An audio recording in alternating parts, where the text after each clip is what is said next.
Balabhadra Subhadrabhya Jagannathaya Te Namah Vanchakalpatarubhyascha Kripa Sindhubheva Cha Pavanebhyo Vaishnavebhyo Namo Jai Shri Krishna Chaitanya Prabhu Nityananda Shri Advaita Hare Krishna Hare Krishna Hare Rama Rama Rama Charanam Pankham Hare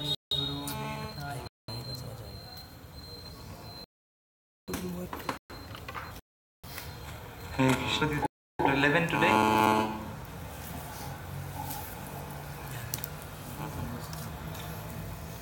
11.1 Universal Form. Arjuna Vacha Mad Anugrahaya Paramam Guhyam Adhyatma Samajnitam Yat Tayoktam Vachastena Mohoyam Vigato Mama. Arjuna said, by my hearing the instructions you have kindly given me about these most confidential subjects, spiritual subjects, my illusion has now been dispelled. This chapter reveals Krishna as the cause of all causes. He is Krishna, from whom the material universes emanate. Krishna is not an incarnation, he is the source of all incarnations. That has been completely explained in the last chapter. Now, as far as Arjuna is concerned, he said his illusion is over. This means that Arjuna no longer thinks of Krishna as a mere human being, but as the source of everything. He is very enlightened and is glad that he has such a great friend as Krishna. But now he is thinking that although he may accept Krishna as the source of everything, others may not. So, in order to establish Krishna's divinity for all, he is requesting Krishna. Actually, when one sees the universal form of Krishna, one becomes frightened like Arjuna. But because Krishna is so kind, that after showing it, he converts himself again into his original form. Arjuna agrees to what Krishna has several times said. Krishna is speaking to him just for his benefit. So Arjuna acknowledges that all this is happening to him by Krishna's grace. He is now convinced that Krishna is the cause of all causes and is present in everyone's heart as the Super Soul.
So chapter 11 has 55 verses.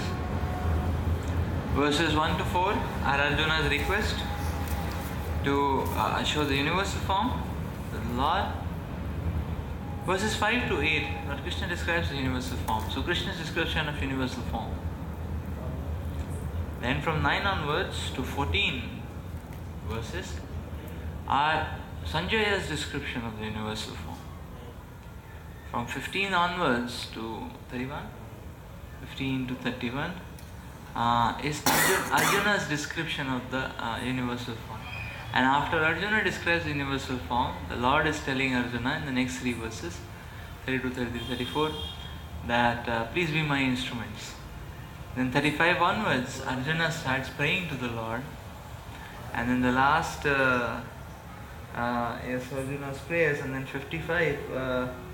47 to 55, the last section actually, it is explained that how only by pure devotional service one can see any form of the Lord, whether it is universal form or it is the two-handed form, the intimate form.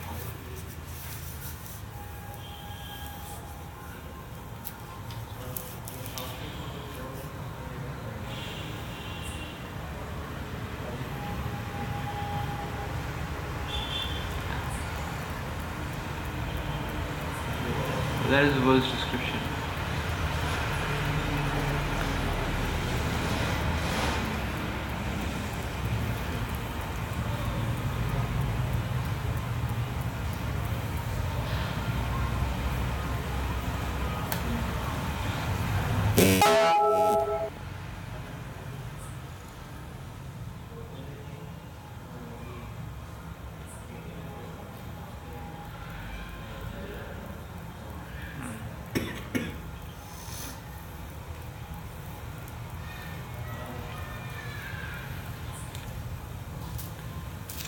By hearing the instructions you have kindly given me about these most confidential spiritual subjects, my illusion has now been dispelled.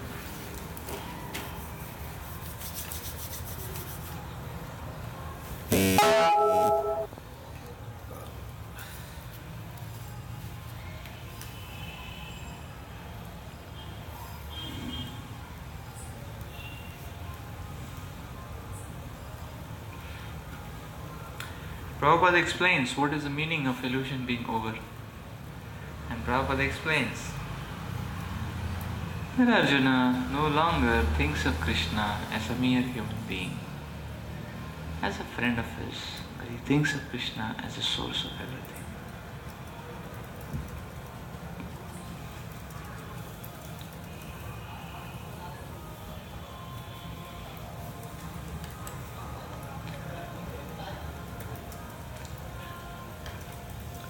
To bring God to the level of man, to bring man to the level of God, both are offensive, both are illusory. The illusion pervades and chokes up the living entity in both ways actually. To bring God to the level of man and to the level of God.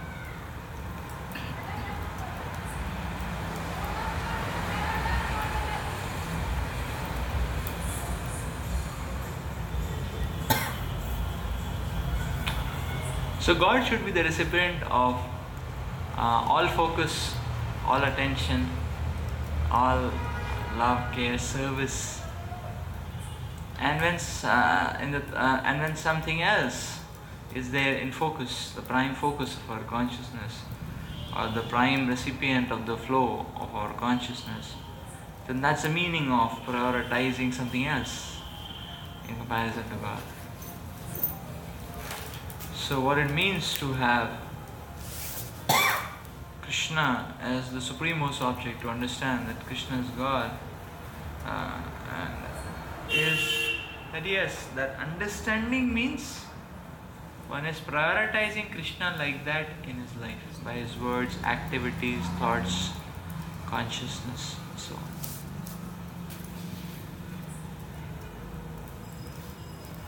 So it's not a literary, understanding is not in terms of literary sense, but the understanding is terms of imbibition, is in terms of following.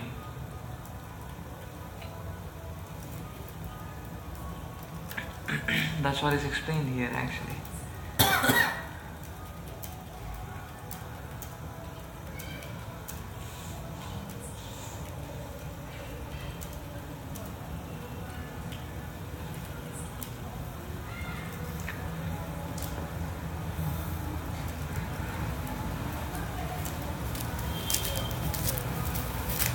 So this is instructed here. Because the illusion being over is a state which stabilizes the devotee. Is a state where the reciprocation of love can take place nicely. The illusion is not over actually.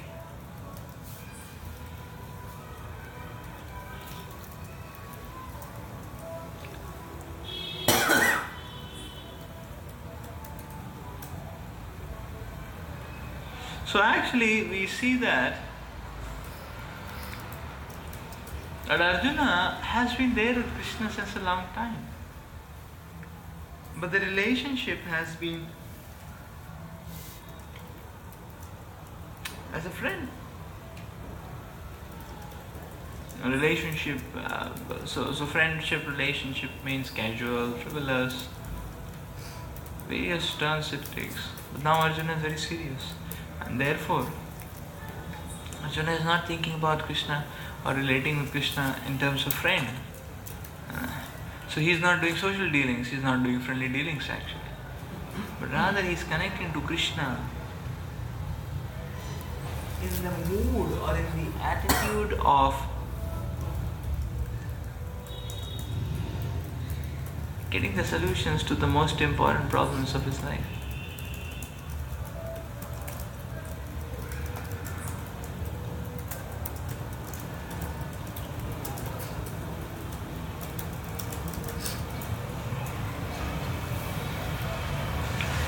So life situations should be taken as a problem and connectivity to Krishna should be in the mood of getting the solution. That is the point in the lesson we are learning here actually. So many times actually our interface or interaction with Krishna also, one takes in a casual sense. Okay, yes. Okay, my program, okay, camp, okay, yatra, okay, fine, So one takes that in a casual sense actually.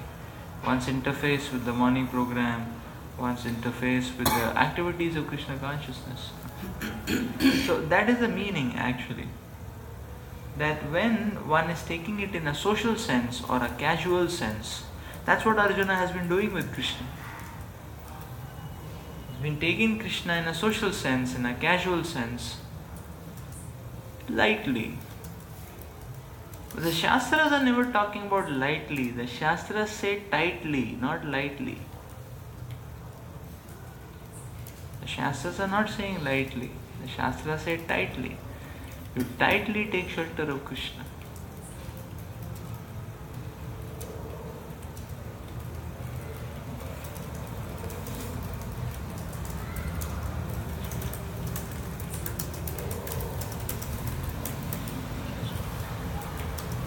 Then the illusion will be dispelled actually.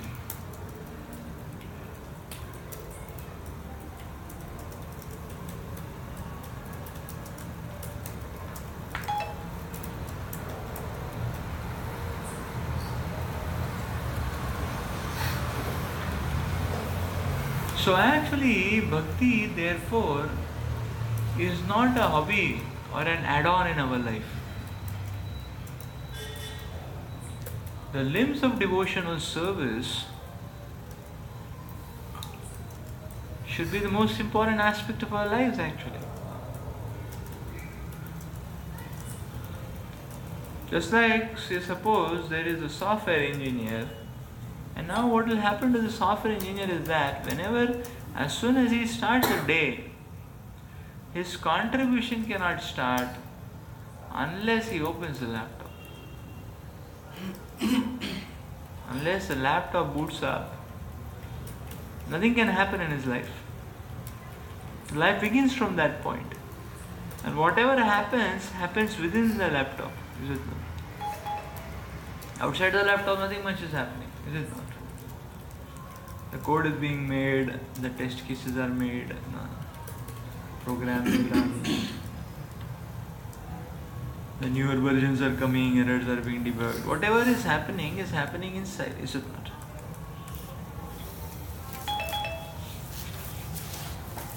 So for him, opening the laptop opens up doors, brings about awakening, brings about motion and dynamism in his life. Otherwise, life is stagnant.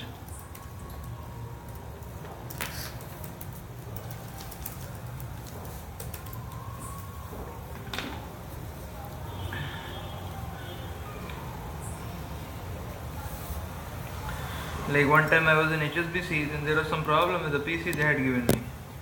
And the IT department was telling that they will take 1 week to repair it. So I went to a manager, I said, they're saying 1 week to repair it, what should I do?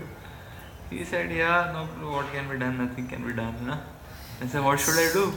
He said, yeah, just come to the company, you just wait, you go to the library, read some books, what else can be done? It happens to us also, then you just sit and wait till it comes. So it will take 1 week to come. I said, yeah, no problem. Just go to the library, nothing can be done. That 1 week I had nothing to do actually, So I was reading some programming books, and I was reading Krishna conscious books, or nothing else is there to be doing like that. So that is the point, you see. There was no life that 1 week till the PC came actually. When it came, then the work was progressing, the deadline, the targets and all that, is it not? But till that time, nothing actually, is it not? So similarly actually, for a sadhaka, his life should not move without connecting to Krishna in that way. So morning program is like opening the laptop for us. So Bhagavatam is like opening the laptop for us actually. So without that, there is no question of processing anything in our lives. Or without mixing with the spiritual principles, there is no question of processing anything actually. That is the meaning of seriousness. Serious means one doesn't leave.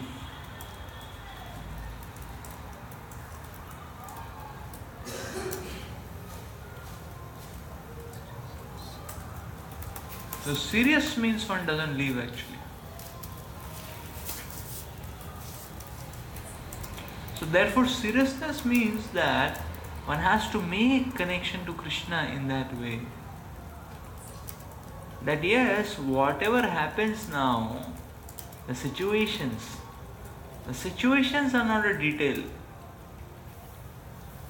The situations are a problem statement, and the solution has to come when we open our connection to Krishna again.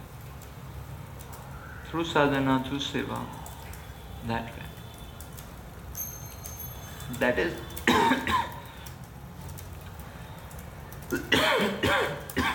that is where the solution comes actually. So this is the principle actually which has to be understood. Sometimes people or sometimes devotees feel that so actually the material situation is the problem and Krishna consciousness is the solution. Sometimes some devotees have reverse polarities. They feel Krishna consciousness is the problem and material outlook is the solution. Like say for example, somehow the other tolerate the program, morning program, and after that the feeling is अभी बहुत गर्म हो गया processor, है ना? तो अभी ठंडा करने के लिए बहुत गर्म प्रोसेसर, है ना?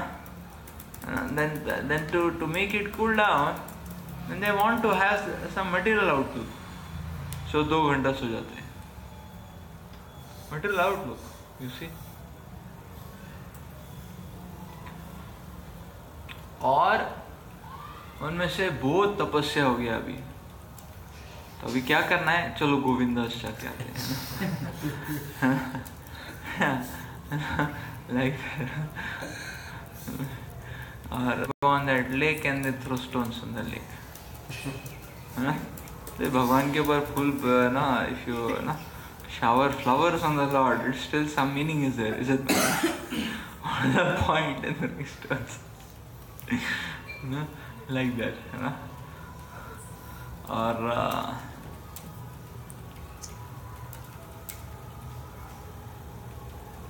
so you see, this is the point actually. The orientation and the polarity is different, is it not? Sometimes people say घूम के आते हैं ना. See, what is the point in just roaming, you know? The polarity is reverse. The Krishna consciousness is seen as a problem, and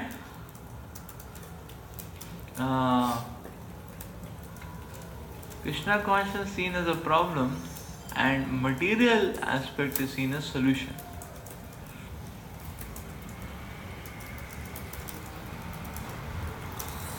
Like one devotee was telling in Pune, I was there, so one devotee was saying, Prabhuji, I go to home every 2 months.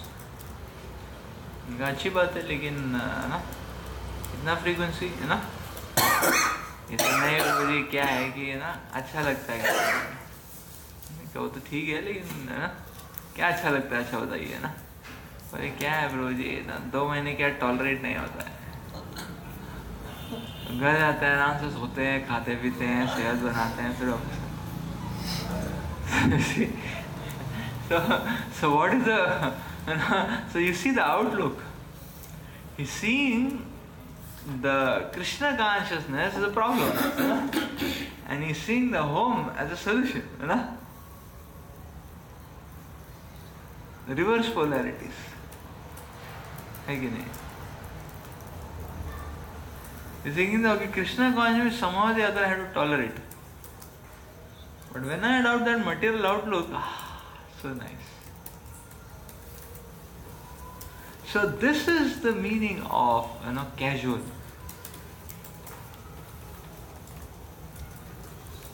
You see, wrong polarities will change the destiny.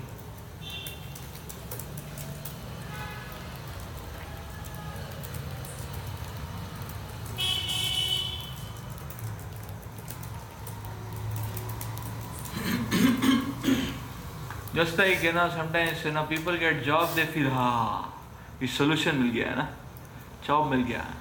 Actually solution नहीं मिला है, problem चालू हो गया है ना. Yeah, because job means then the material vibrations will come, matjis will come, like that, and the ambitions will be flared. So much money will be dangling in front, like a carrot, like that. Yeah, so he's enthusiastic, yeah.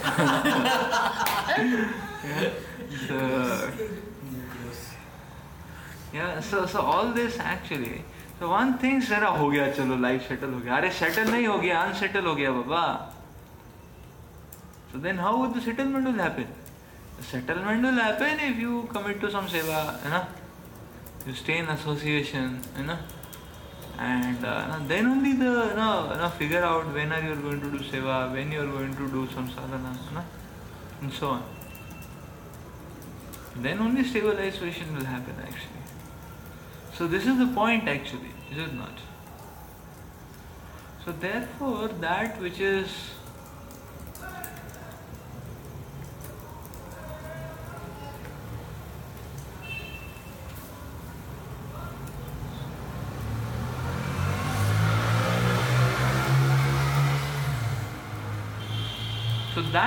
material can never be a solution. Only connection to Krishna can bring forth solution actually. Otherwise it's titillation, because that which is material is a titillation. So devotee has a wrong understanding of sometimes young devotee has a wrong understanding of what is solution and what is a problem. Again. The problem is material world. Material world is a question mark actually. How to handle, how to protect oneself from material vibrations, how to not allow ourselves to become low in our tempo, is it not? In our zeal and enthusiasm to serve Krishna.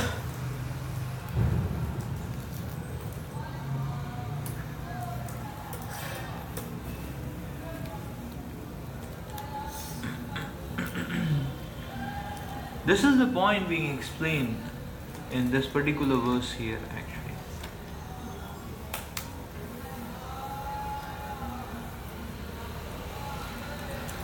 So Arjuna's illusion is over actually.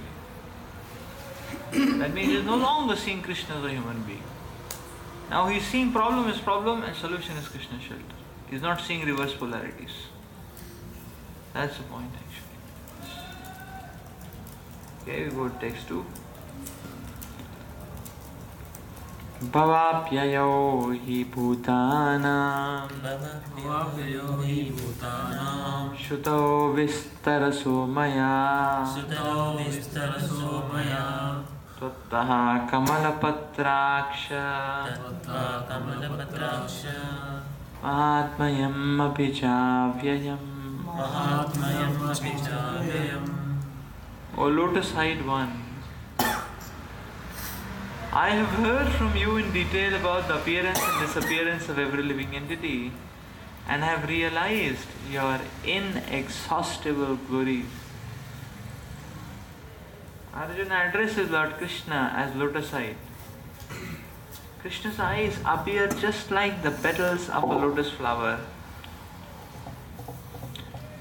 Out of his joy for Krishna has assured him in the previous chapter, Aham Krishnasya Jagata Prabhava Pralayasthatha.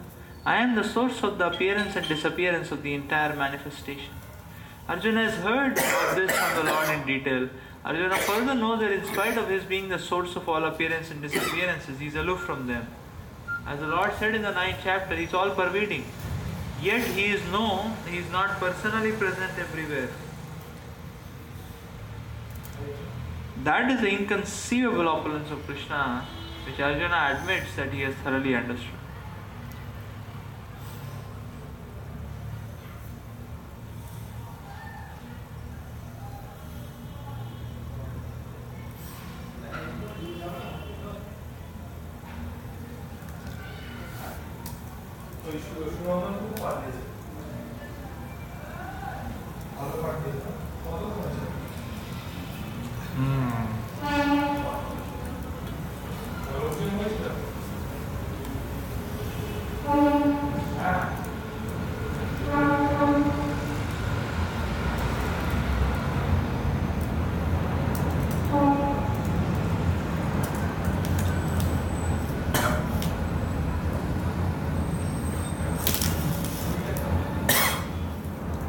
So the Lord's inconceivable opulence is that He is all pervading, yet He is not personally present everywhere.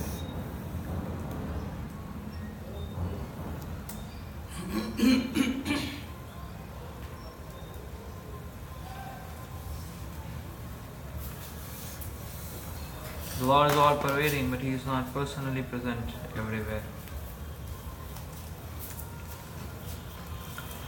This is the inconceivable opulence of Krishna, which Arjuna admits that he has thoroughly understood.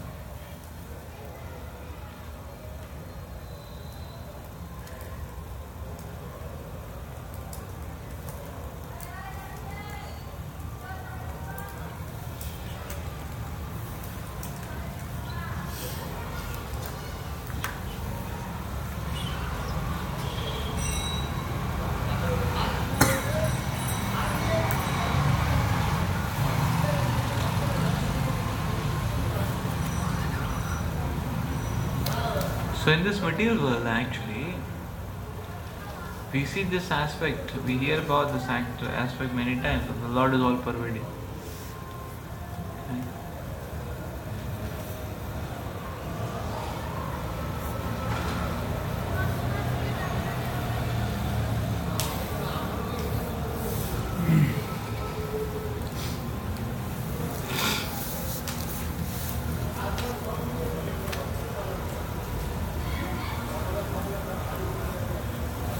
But he is not personally involved everywhere.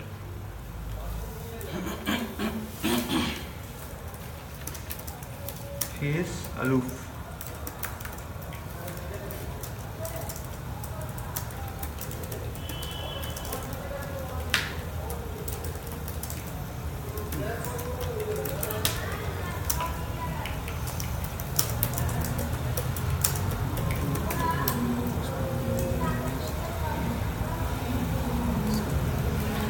So, Krishna's personal presence is invoked by the devotees.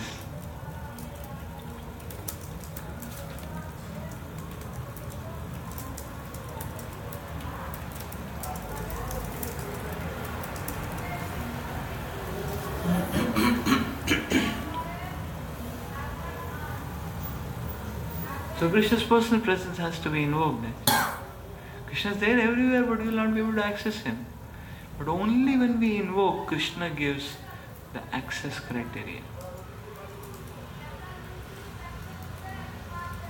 So therefore, this invocation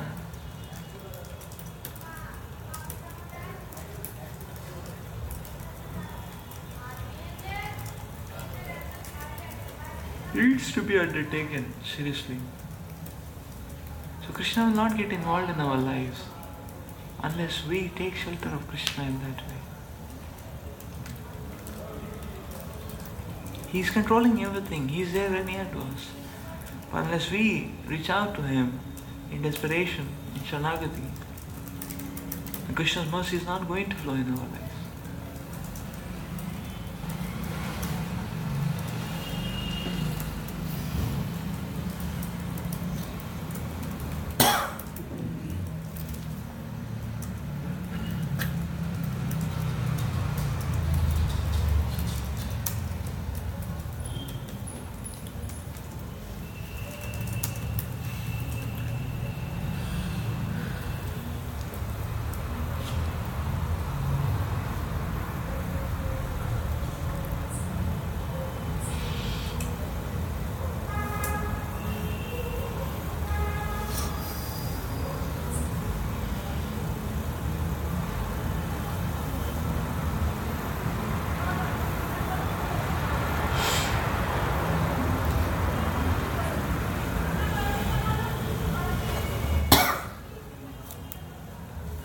Personal presence actually has to be invoked by one's seriousness, by the attempt to take shelter of Krishna.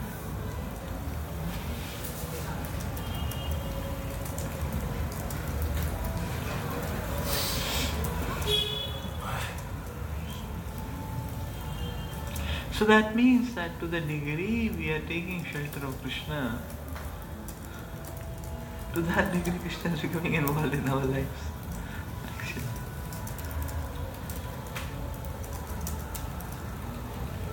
That's why in the practice of Krishna consciousness we cannot afford to dilute it. Because diluted Krishna consciousness means that the more the dilution,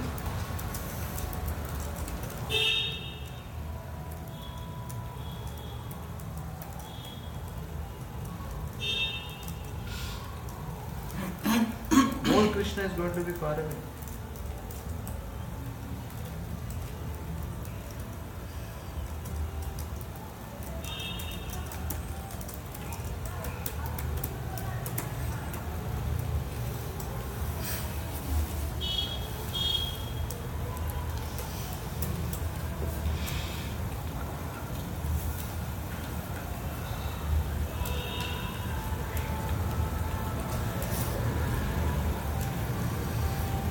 This is the nature of the Gopas, you see. How much they are involved in taking shelter of Krishna. Any situation, if it is a joyous situation, they cannot see that situation without Krishna. Like they get some food for, they run to Krishna to offer him. If they get an idea, they run to Krishna to offer him. They get an idea about a new game, how to play, they run to Krishna to offer him.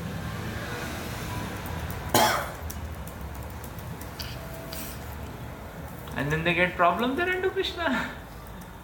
Like that.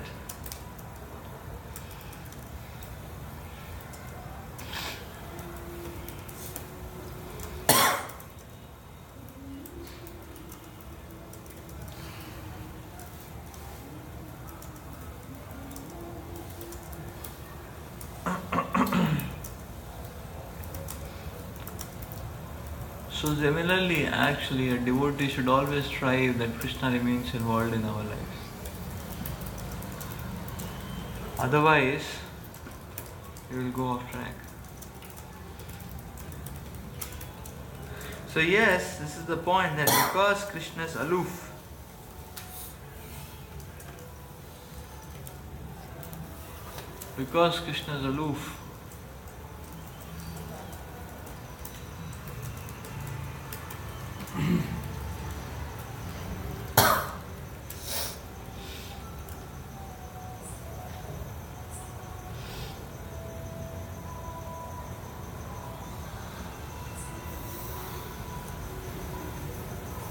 how does one reciprocate? How does one relate? Okay, the Lord is aloof actually, but the Lord is involved in each and every living entity's life. Just like in Bhagavatam it is described that just like Krishna,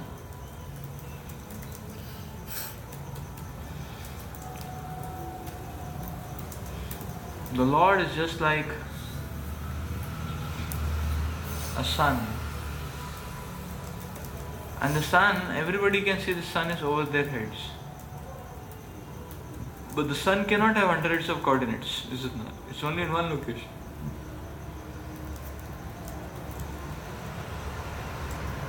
So similarly, what is installed in a devotee's heart is the access to the Lord. Huh?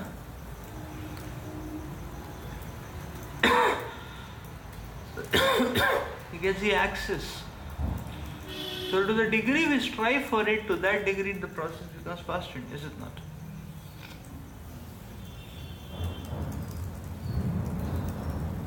Like sometimes you want to get some government work done, so you have to go every single day, you have to request the people, you have to please them. Sometimes, sometimes food, sometimes, gifts and so on and so forth.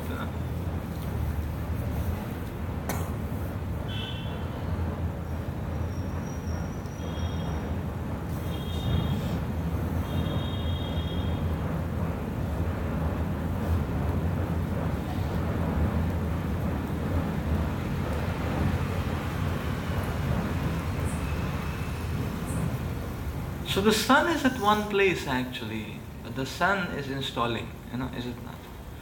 Similarly, actually, Krishna is one and his reciprocation is fixed, but then he is giving us an opportunity to connect. That's the whole point actually. Another example is given is that, you see, the world is, just like we see in companies, a different area, they have different access rights, different swipe-in cards, and there will be somebody who has all the access rights, is it not? So in a similar way,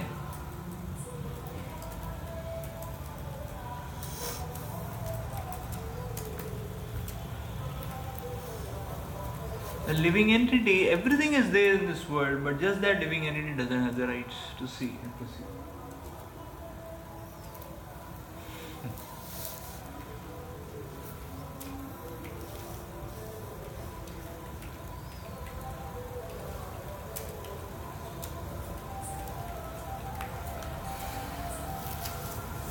Let's go to the next verse. Evametad yadhatta tvam atmanam parameshwaraha drashtumichyami te rupam aishwaram purushottama.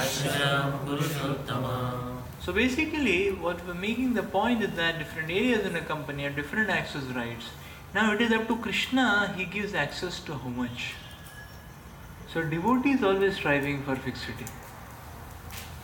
And he is always striving to take shelter of the Lord. And he is always seeking that access point. So, O greatest of all personalities, the Supreme Form, though I see you here before me in your actual position, as you have described yourself, I wish to see how you have entered this cosmic manifestation. I want to see that form of yours. The Lord said that because he entered into material universe by his personal representation, the cosmic manifestation has been made possible and is going on. Now as far as Arjuna is concerned, he is inspired by the statements of Krishna, but in order to convince others in the future who may think that Krishna is an ordinary person, Arjuna desires to see him actually in the universal form, to see how he is acting from within the universe. Although he is apart from it, Arjuna is addressing the Lord as Purushottam is also significant. Since the Lord is the Supreme Personality of Godhead, He is present within Arjuna himself, and therefore he knows the desires of Arjuna, and he can understand that Arjuna has no special desire to see him in his universal form, because he is completely satisfied to see him in the personal form of Krishna. But the Lord can understand that Arjuna wants to see the universal form to convince others. Arjuna did not have any personal desire for confirmation. Krishna also understands that Arjuna wants to see the universal form to set a criterion. For in the future there would be so many impostors who would pose themselves as incarnations of God.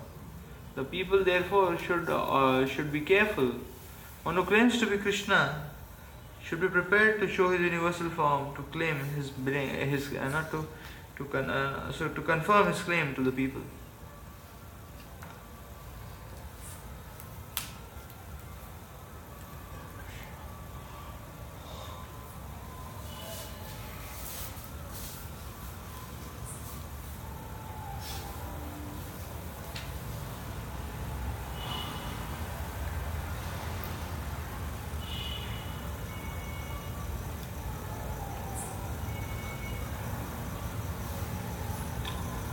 मन्यसे यदि तत् शक्तं शक्यं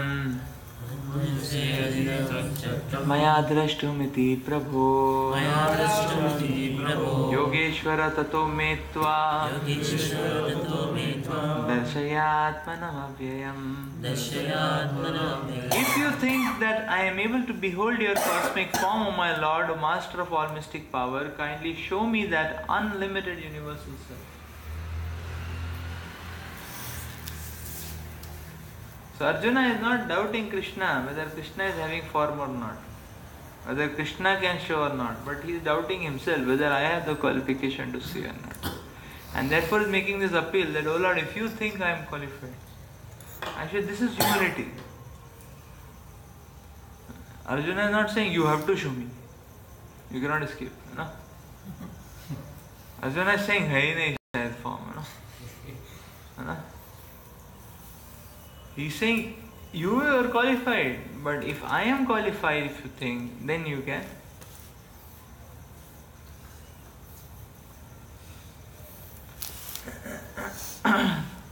Then you can allow me kindly. That is what Arjuna is asking actually. It is said that one can neither see, hear, understand or perceive the Supreme Lord Shri Krishna by material senses. So therefore, if one is engaged in loving transcendental service from the beginning, then one can see the Lord by revelation.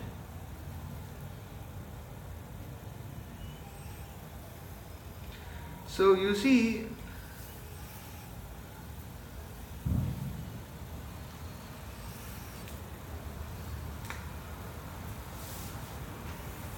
it is this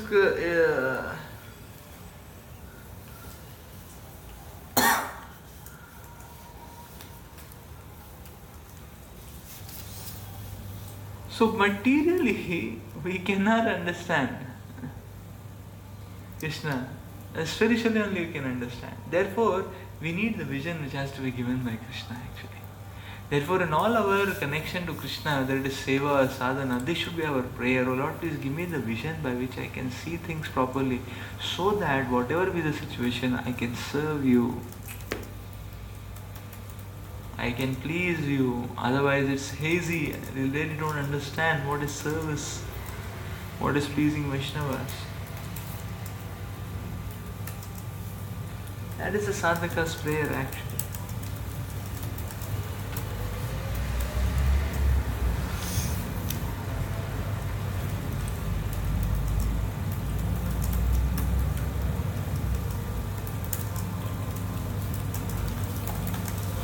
So Arjuna has understood that for a living entity it is not possible to understand the unlimited infinite.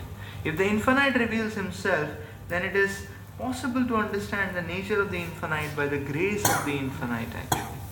So Krishna's infinite inconceivable power, only if Krishna acknowledges, and by the grace of the infinite,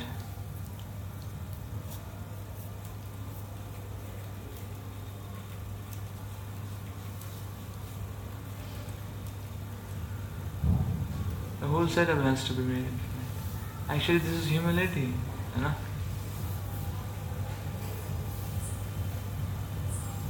So Arjuna is telling, "Oh Lord, if you feel I am qualified, please give me the mission." Arjuna is submitting to Krishna in a very humble way. Arjuna is ready for service. He is ready for the mission. You know?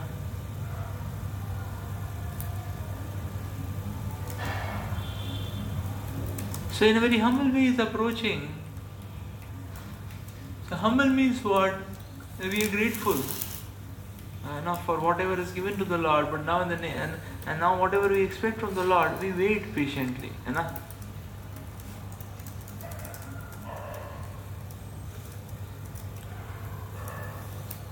So that's humility. A culture of demand, a culture of fight. That's not humility actually. So you see how Arjuna is speaking so beautifully that, "Oh Lord, you are powerful, but if I am qualified, you show me your universal form."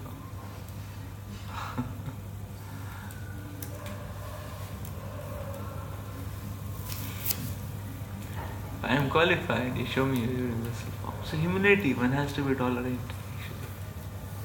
One has to wait and absorb oneself in being engaged in Krishna consciousness and wait for the next installment of mercy.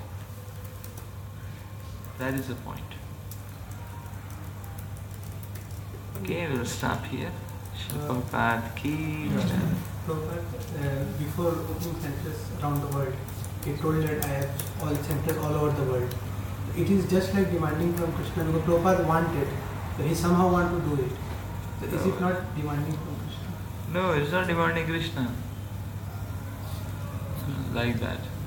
Prabhupada, if you read Prabhupada's mood, he was saying that even if there is one devotee who can nicely practice bhakti, I will consider my mission success.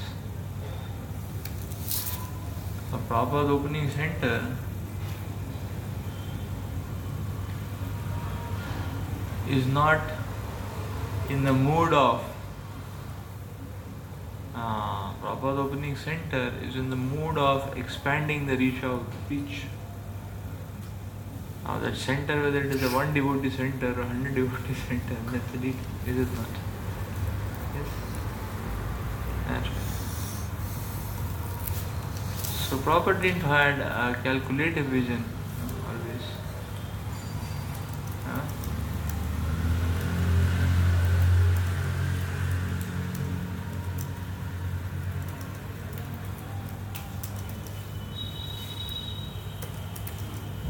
A center may be one person, a center may be 20 people. But the preaching was going on, the wheels were moving. That is the point. Again. The wheels were moving. So therefore it's not okay. Desire to become empowered in certain area of desire to get empowered is good or not? Like I want to get empowered so that I can create influence in life of people.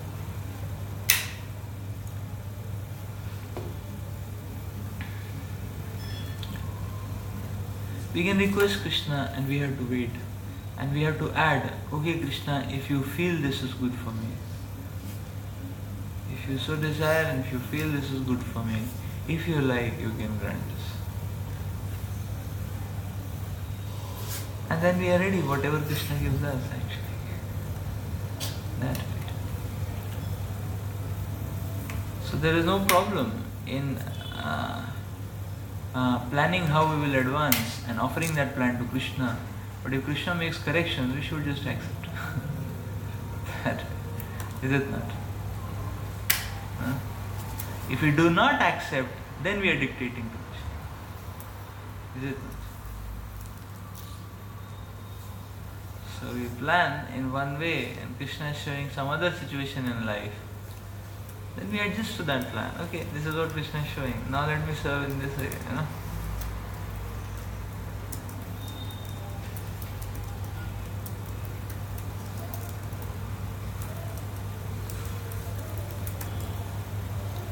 Right? Does it make sense?